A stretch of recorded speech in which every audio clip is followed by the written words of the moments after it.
माझी अपेक्षा अशी होती की श्रद्धाताईंनी जेव्हा आग्रह धरला किंवा त्यांनी मनात आणलं की मी निवडणूक लढावी, राजघराण्याने एकत्र येऊन जेव्हा जाहीर केलं की आमची इच्छा आहे की आम्ही ही निवडणूक लढावी, तेव्हा बाकींचं तर माहित नाही, मला थोडी दीपक केसरकर साहेबांकडून वेगळी अपेक्षा होती.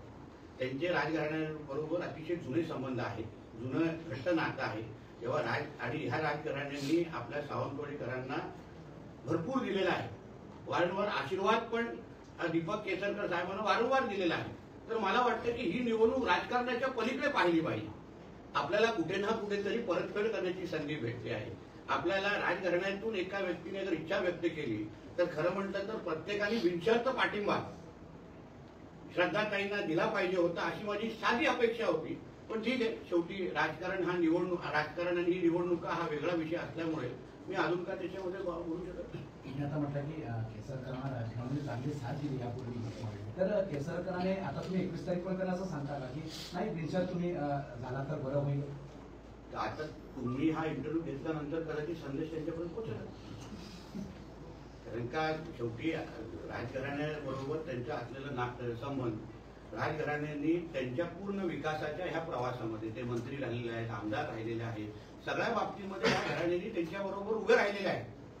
कधीही कुठली अपेक्षा ठेवली नाही, राजकीय अपेक्षा बिलकुल ठेवली नाही, समजलं ना. तर माझं म्हणणं आहे की आज जेव्हा ह्या घराण्यातून एक इच्छा व्यक्त केली असेल तर खरं म्हटलं तर बिनशर्त पाठिंबा दिला पाहिजे होता. किमान केसरकर साहेबांनी तरी याचा विचार करायला पाहिजे होता. बाकी सगळे ठीक आहे, राजकीय विरोधक आहे, ते सगळे विषय वेगळा आहे, पण सावंतवाडीचा अस्मिता म्हणजे हे राजघराणं आहे. आज आरोग्यापासून पाण्यापासून इतिहासाचा पूर्ण अभ्यास अगर तुम्ही केला, या शहरामध्ये या सगळ्या व्यवस्था कोणी लावल्या? या राजघराण्याच्याच माध्यमातून उपलब्ध झालेल्या आहेत. मग आज जेव्हा त्यांच्या घरातल्या एक व्यक्तीने इच्छा व्यक्त केलेली आहे की आम्हालाही राजकारणामध्ये, आणि उद्या विचार करा की ह्या राजकारणातली व्यक्ती उद्या नगराध्यक्ष पदावर बसली तर सावंतवाडीकरांचा विकास किती गतिमान पद्धतीने होईल. प्लस त्या उच्च शिक्षित आहेत, त्यांना समाजकारणाची आवड आहे, प्रत्येक बाबतीत विषयाची त्यांना समज आहे. तर ह्या सगळ्याचा विचार करून जे सावंतवाडीवर प्रामाणिक पद्धतीने प्रेम करत असतील, निस्वार्थ प्रेम करत असतील, त्यांनी खरं म्हटलं तर बिनशर्त पाठिंबा स्वतःहून दिला पाहिजे होतं. मी सगळ्या राजकीय पक्षांना आवाहन